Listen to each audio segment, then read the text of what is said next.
The Sterling Hotel's private dining room overlooked Lake Michigan, all crystal chandeliers and mahogany panels designed to impress. Through the frosted glass doors, I could see my family gathering for what they'd called the Annual Strategic Investment Review, a pretentious name for a meeting where the Prescott family discussed their various business ventures and congratulated themselves on their financial acumen. I'd received the invitation 3 weeks ago, the same generic email sent to all family members. Join us to review the family portfolio and discuss opportunities for the coming year. I'd RSVP'd yes, taken the day off from my consulting work, and driven 2 hours from Indianapolis to Chicago for this. Now my father, Richard Prescott, stood in the doorway wearing a suit that cost more than most people's monthly rent, his hand raised like a traffic cop. "Sarah," he said, using the tone he reserved for explaining things to people he considered intellectually inferior, "I don't think you understand what this meeting is about." "The family portfolio," I said calmly. "Investment strategies. Annual review." "Yes, but this is for family members who've actually contributed something to discuss." He adjusted his cufflinks, a nervous habit that betrayed his discomfort. "You don't have any investments to review." Behind him I could see my brother Christopher setting up a presentation, his wife Amanda arranging folders at each seat. My sister Victoria was showing my mother something on her tablet, both of them laughing at whatever they were looking at. My Uncle Thomas and Aunt Helen occupied 2 chairs at the head of the table, the family elders presiding over their successful descendants. "I have investments," I said quietly. "Sarah." My mother appeared beside Dad, her Cartier jewelry catching the light. Patricia Prescott had perfected the art of delivering devastating critiques with a sympathetic smile. "We all know about your little consulting business. That's very nice, dear. But this meeting is about substantial holdings. Real investments. Your father has his medical device companies, Christopher has the pharmaceutical ventures, Victoria has her biotech startups. This isn't the venue for discussing a small consulting practice." "I'm not here to discuss my consulting work," I said. "Then what exactly would you contribute to this meeting?" Dad asked. "You live in a rental apartment. You drive a 10-year-old Subaru. You work contracts for mid-sized companies doing what? Efficiency reviews? Process optimization." He said these terms like they were quaint hobbies. "That's not the same as building enterprises worth tens of millions of dollars." Through the glass, Christopher was testing his presentation clicker. He'd always loved presentations, loved the performance aspect of business. He caught sight of me in the doorway and frowned, saying something to Amanda that made her look over. "The invitation said this was for all family members," I pointed out. "It is," Mom said gently. "For family members who've achieved a certain level of success. Who have something meaningful to contribute to the discussion. Sarah, you're 34 years old. You have no significant assets, no major investments, no business holdings. You're still living like you're fresh out of college." "I live simply because I choose to," I said. "You live simply because you have to," Dad corrected. "There's a difference between minimalism and inability. We're not trying to be hurtful, Sarah. We're being practical. This meeting involves discussions of multi-million-dollar investments, market strategies, portfolio diversification. It requires a certain level of expertise and experience that you simply don't have." Christopher had come to the door now, joining our parents. At 37 he'd cultivated the look of a successful healthcare executive. Designer glasses, perfectly tailored suit, expensive watch. "Hey Sarah. Maybe this isn't the best use of your time? We're going to be talking about things like FDA approval timelines, clinical trial results, venture capital rounds. Pretty dry stuff if you're not in the industry." "I understand those topics," I said. "Understanding them and actively working in them are different things," Christopher said, his tone patient in a way that made my jaw clench. "You consult for what, manufacturing companies? Logistics firms? That's not the same as being on the cutting edge of medical innovation." Victoria joined the cluster at the door. At 32 my younger sister had always been the family favorite, the golden child who'd done everything right. Stanford MBA, multiple successful biotech startups, married to another Stanford MBA. "Sarah, I think what everyone's trying to say is that this meeting is going to be really inside baseball for the medical and pharmaceutical industries. You'd probably be bored. Why don't we grab coffee later instead? Just as sisters." "I want to attend the meeting," I said simply. Dad's patience evaporated.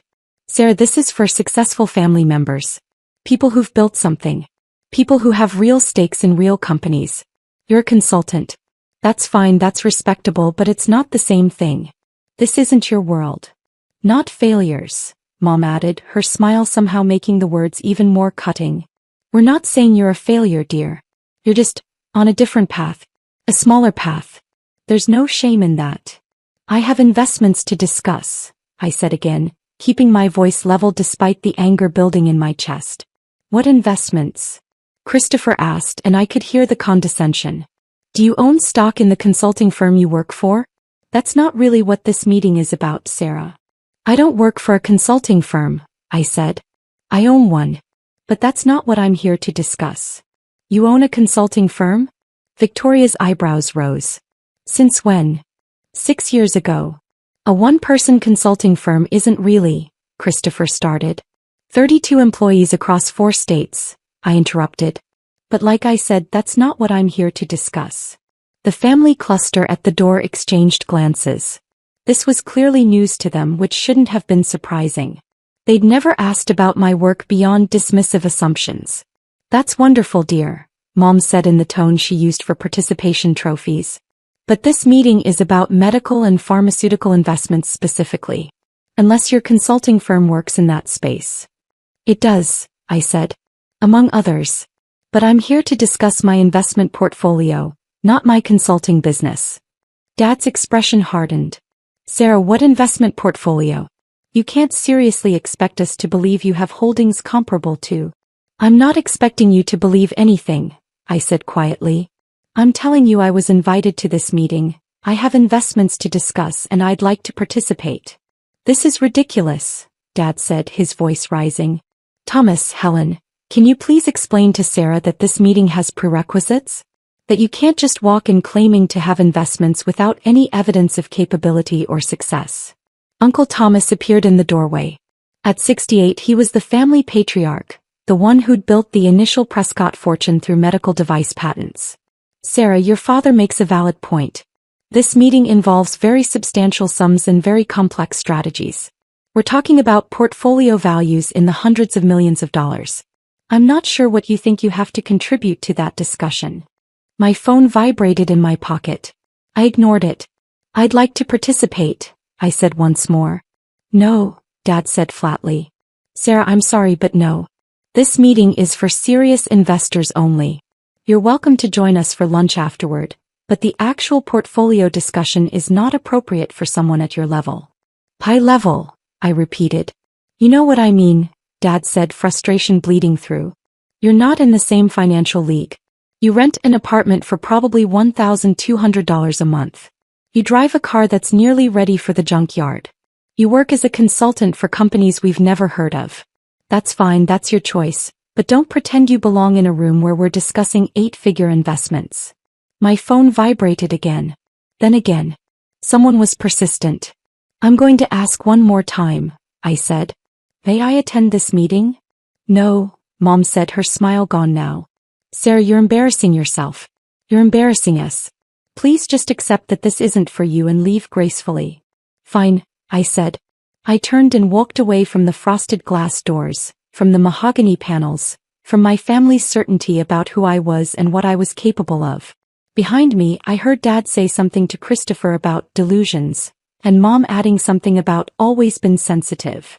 The hotel hallway was empty, decorated with abstract art that cost more than it was worth.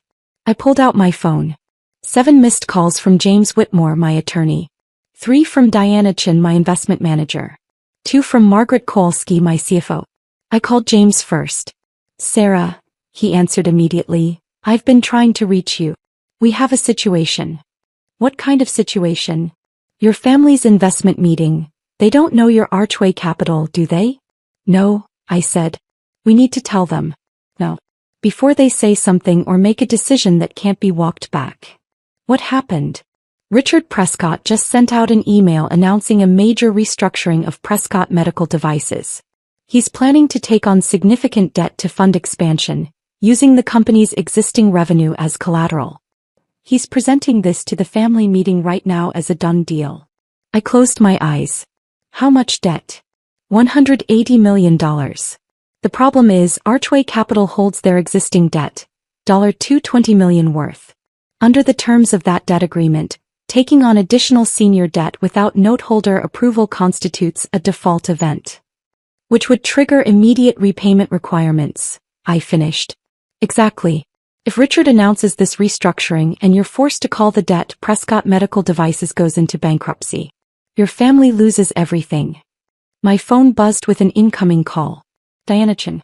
James, hold on. I switched lines. Diana. Please tell me you're stopping this, Diana said without preamble. Christopher Prescott just sent out a press release announcing a merger between his pharmaceutical company and a European competitor. The merger involves liquidating his preferred shares to fund the deal, preferred shares that Archway Capital owns 70% of. He can't liquidate without majority shareholder approval, I said. I know that. You know that. Christopher apparently doesn't know that. Or he doesn't know Archway Capital is you. Either way, if this goes public, the merger falls apart, his company loses credibility and all shareholders lose money. Including you. How much money? Your position would lose approximately $90 million in value, maybe more. My third line showed Margaret calling. Diana, I need to call you back. I switched lines. Margaret. Victoria Prescott Strand is presenting a biotech investment opportunity to the family meeting, Margaret said, her accountant's voice crisp with concern. She's asking family members to invest $50 million in a clinical trial for a gene therapy treatment. She's describing it as low risk, high reward. And it's not.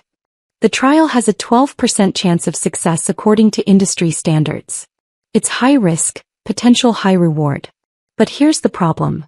She's positioning this as a family-only opportunity, excluding outside investors.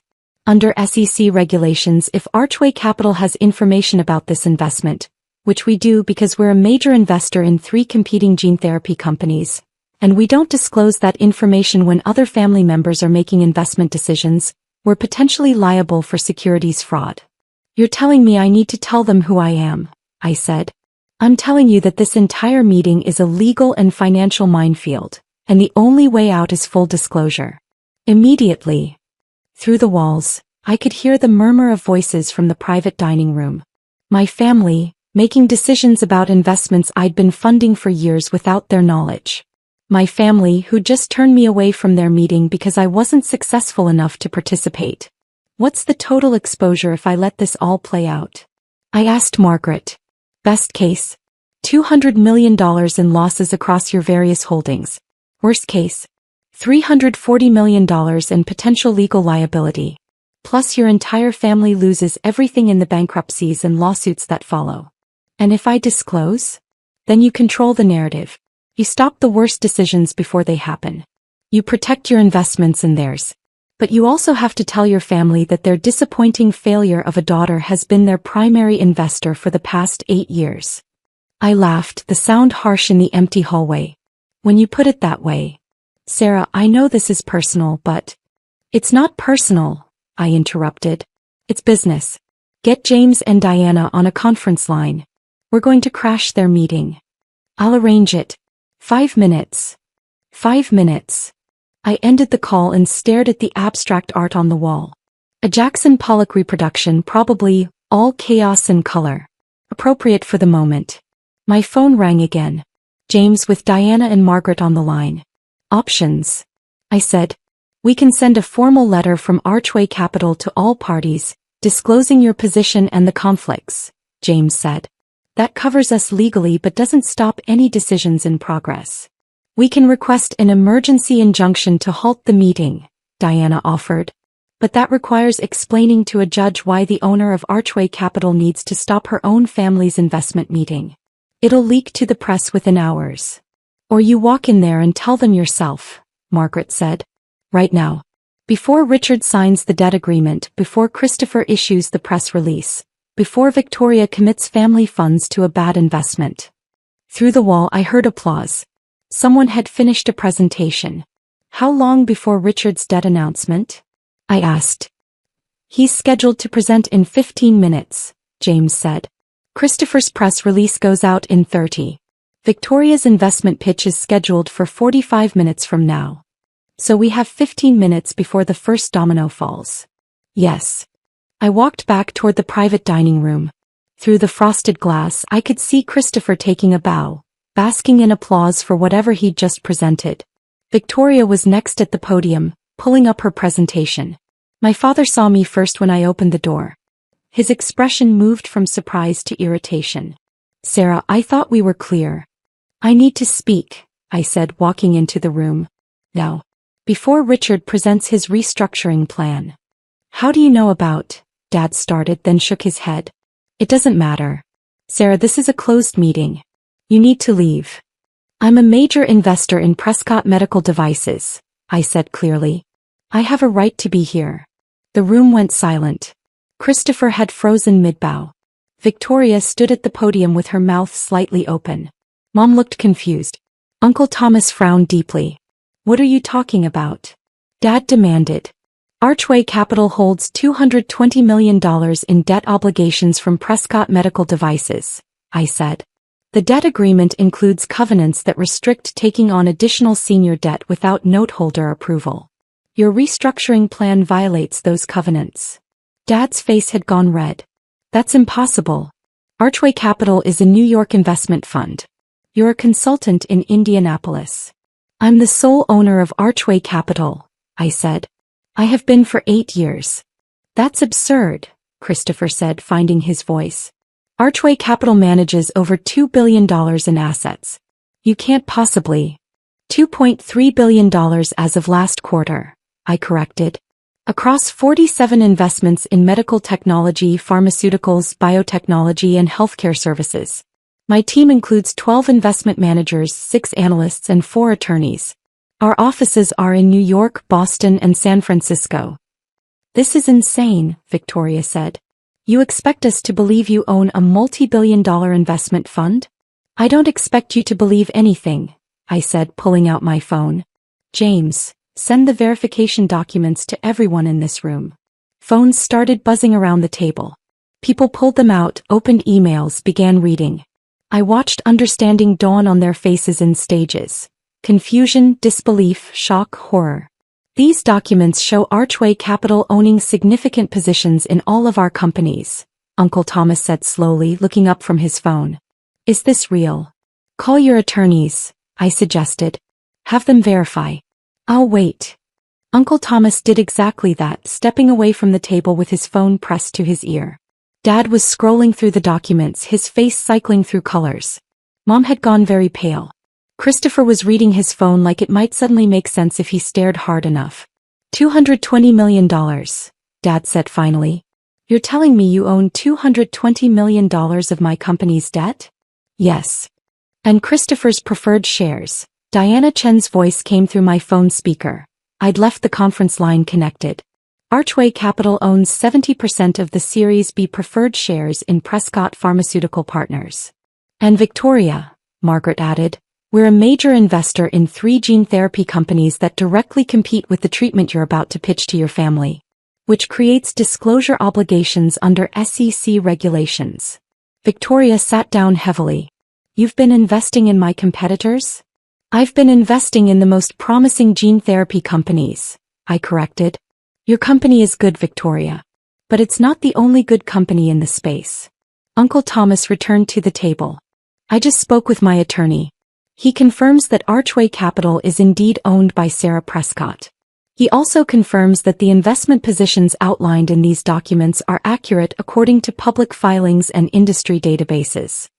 $2.3 billion, Mom said faintly. You manage $2.3 billion? I manage a portfolio worth $2.3 billion, I clarified. My personal net worth is different. But yes, roughly that scale. How? Christopher demanded. How is this possible? You live in a rental apartment. You drive a piece of junk. You work as a consultant. I live in a rental apartment because I travel constantly for work and don't want to maintain a house, I said. I drive a reliable car that I've maintained well because I don't care about impressing people with a luxury vehicle. And yes, I do consulting work, evaluating companies for potential investment. It's excellent due diligence. 8 years, Dad said, his voice strained. You've been doing this for 8 years and never said anything? I tried, I said quietly. Do you remember Thanksgiving 7 years ago? I mentioned I'd started an investment fund. You laughed and asked if I was investing my birthday money. Christmas 6 years ago, I said I'd made some successful investments in medical technology. You patted my head and told me to be careful not to lose my shirt. The silence was absolute. I stopped trying after that, I continued. I stopped mentioning my work. I stopped correcting your assumptions.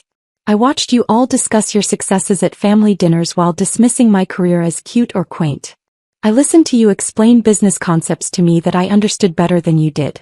And I kept investing in your companies because despite everything, you're my family and your businesses are actually good. You let us make fools of ourselves, Mom said, anger breaking through her shock. No, I corrected. You made fools of yourselves by assuming you knew everything about my life without asking a single question. This is vindictive, Dad said. Hiding your success, waiting for this moment. I didn't hide anything, I interrupted. I just stopped volunteering information to people who weren't interested in hearing it. Every investment I made was public record. Every filing was with the SEC. Archway Capital's portfolio is available to anyone who cares to look. You never looked because you assumed there was nothing to see. Victoria had her head in her hands. The gene therapy investment. You're going to tell everyone it's high risk. It is high risk, I said. 12% chance of success according to industry standards. That doesn't mean it's a bad investment. High risk can be appropriate for a diversified portfolio. But describing it as low risk to potential investors is securities fraud. I wasn't trying to, Victoria started. I know, I said more gently. I know you believe in the treatment. But belief doesn't change risk profiles. And asking family members to invest based on misleading information could destroy relationships and potentially lead to legal action. Christopher was still staring at his phone. The merger. The press release. You're saying I can't. You can't liquidate preferred shares without majority shareholder approval, I said. Which means you can't complete the merger as structured. I'm sorry, Christopher. I know you've been working on this for months. But the deal needs to be restructured. How long have you known? He asked, his voice tight. About the merger? 6 weeks. My team analyzed it thoroughly. It's not a bad deal, but the structure is wrong. If you'd known to ask me, I could have helped you fix it before you committed to terms. And my restructuring? Dad asked. You're going to block that too? I'm going to require approval as a note holder, yes, I said. Which I'm willing to give, but only after reviewing the terms carefully. The expansion plan is solid, Dad. Your company is positioned well. But taking on $180 million in senior debt at the proposed terms would put the company at significant risk of default. There are better ways to finance expansion. Better ways you'll dictate, Dad said bitterly. Better ways I'll suggest, I corrected. As the holder of $220 million in existing debt, I have a vested interest in your company's success. I want to help, Dad. I've always wanted to help. You just never wanted my help. Uncle Thomas had been quiet through all of this, reading through documents on his tablet. Now he looked up. Sarah, these filings show you made your first major investment 9 years ago. You were 25 years old. Where did you get the initial capital? By inheritance from Grandpa, I said. The $500,000 he left me when I graduated college. You all told me to invest it conservatively, maybe buy a condo. I invested it in a medical device startup that was looking for angel funding. The company was acquired 3 years later for $47 million. My stake was worth $8.2 million. Grandpa John's money, Mom said slowly. You turned $500,000 into $8 million? That was the first investment, I said. I've made 183 investments since then. 147 were successful, 29 broke even, 7 failed completely. The successful investments included 3 IPOs, 12 acquisitions and ongoing positions in 47 companies. Total return over 9 years, approximately 4,600%. The numbers hung in the air like smoke. You're telling me, Christopher said, his voice carefully controlled, that our failure of a sister is actually more successful than all of us combined? I'm not in competition with you, I said. I never was. I'm happy for your successes, proud of what you've built. I've invested in your companies because I believe in you, even when you didn't believe in me. But you let us block you from this meeting, Victoria said. You stood at that door and let us tell you that you weren't successful enough to participate. Yes. Why? I considered the question. Because I wanted to see if anyone would defend me. If anyone would say, wait, Sarah might have something valuable to contribute, let's at least hear her out. No one did. That's not fair, Mom protested. Why not? I asked. You've all known me for 34 years. You've watched me graduate magna cum laude from Northwestern. You've seen me build a consulting business. I've mentioned investments, mentioned success, mentioned work. At what point does it become reasonable to assume I might know what I'm talking about? No one had an answer. The question now, I said, is where we go from here. I'm the major investor in most of your companies. I have significant influence over your business decisions. But I don't want to be an adversary. I want to help. Help like you helped today? Dad asked. By humiliating us? I prevented 3 major financial disasters, I said. Your debt restructuring would have triggered a default that could have bankrupted Prescott Medical Devices. Christopher's merger would have collapsed in lawsuits and regulatory problems. Victoria's investment pitch would have exposed the family to securities fraud charges. That's not humiliation, Dad. That's protection. Protection we didn't ask for, he said. No, I agreed. Protection you didn't know you needed because you never asked what I knew or what I could do. Uncle Thomas cleared his throat. I think Sarah has earned a seat at this table. More than earned it. I move that we restructure this meeting to include her full participation, with the understanding that Archway Capital is a major stakeholder in family business decisions going forward. Seconded, Aunt Helen said quietly. She'd been silent through the entire revelation, but now she met my eyes with something that might have been respect. Sarah should have been included from the beginning. We were wrong to exclude her. So we just pretend the last 9 years didn't happen? Christopher asked. We just accept that our little sister is secretly a billionaire and move on? I'm not a billionaire, I said. My fund manages $2.3 billion, but my personal net worth is substantially less. Around $480 million, depending on current valuations. The room absorbed this information with varying expressions of shock. Around $480 million, Victoria repeated. You say it like it's nothing. It's not nothing, I said.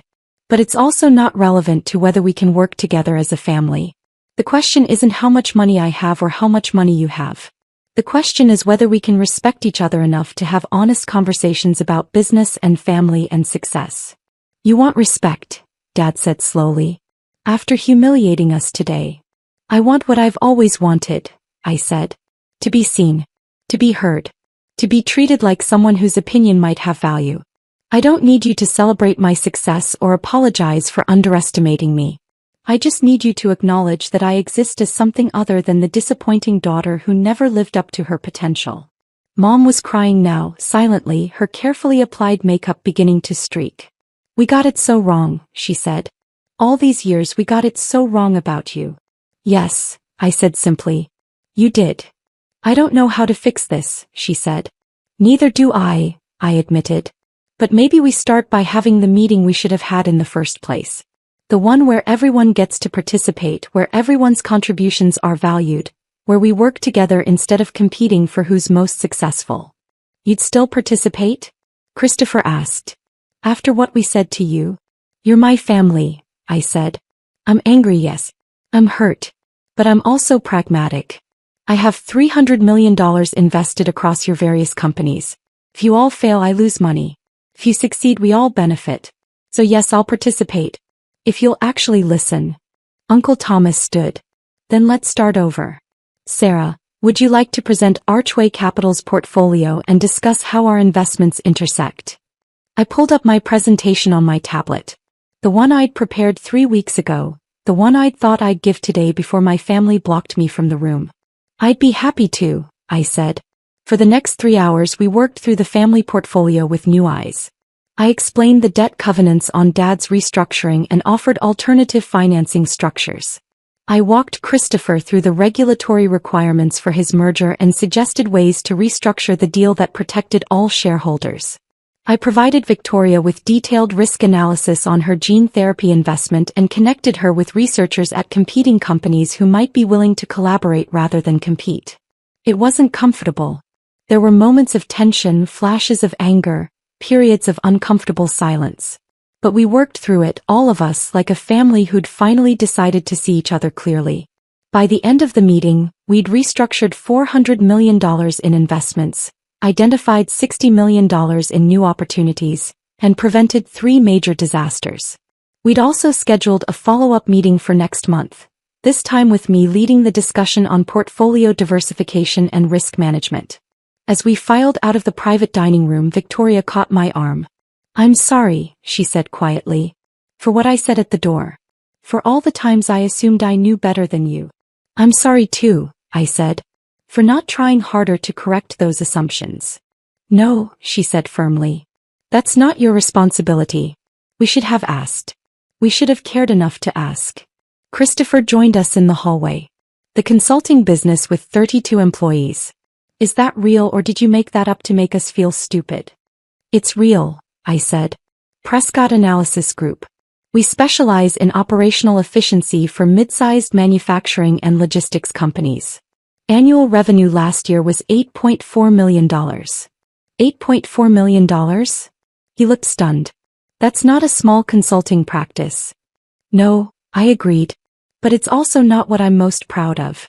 The work is good, but it's not my passion. The investments are where I make my impact." "What is your passion?" he asked. I smiled. "Funding medical innovation that helps people. Finding treatments that work. Supporting researchers and companies that are trying to solve real problems. That's why I invested in all of your companies in the first place. You're all doing good work, even if you're also insufferable sometimes." He laughed, the sound surprised. "Fair assessment." Mom and Dad approached together, their earlier confidence replaced with uncertainty. "Sarah," Dad said, then stopped, seeming unsure how to continue. "We owe you an enormous apology," Mom finished. "Not just for today. 4 years of assumptions and dismissals and treating you like you were less than you are." "Yes," I said. "You do." "I don't know if we can fix this," Dad said. "I don't know if you can forgive us." "I don't know either," I said honestly. "But I know we can try. That's what families do, right? We mess up and we hurt each other and we try to do better." "We will do better," he said. "I promise you that." "Don't promise," I said. "Just do it. Show up. Ask questions. Listen to the answers. That's all I've ever wanted." Uncle Thomas had been waiting by the elevators. As I approached, he smiled. "Your grandfather would be very proud," he said. "He always said you had a head for business. We should have listened to him." "He was right about a lot of things," I said. "He was." "And Sarah, thank you for protecting us today. Even after how we treated you. That took character." "It took pragmatism," I corrected. "And maybe a little bit of stubbornness. I wasn't going to let you all destroy yourselves just because you underestimated me." He laughed. "Fair enough." I left the Sterling Hotel and walked to my 10-year-old Subaru, which started reliably like it always did. My phone showed messages from James, Diana, and Margaret, all confirming that the various disasters had been averted. Christopher's merger was being restructured. Dad's financing was being renegotiated. Victoria's investment pitch would be revised with proper risk disclosure. One message stood out from Dad. "Family dinner next Sunday?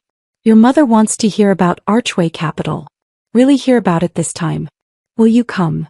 I stared at the message for a long moment. Then I typed back, "I'll be there."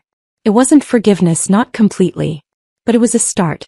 And sometimes that's all you can ask for from family. I drove back to Indianapolis, back to my rental apartment with the view of the canal, back to my simple life that was anything but simple. The life my family had finally, after all these years, decided to actually see. Whether they'd learn from this remained uncertain. But at least now they were looking. And that, I thought as the Chicago skyline disappeared in my rearview mirror, was progress.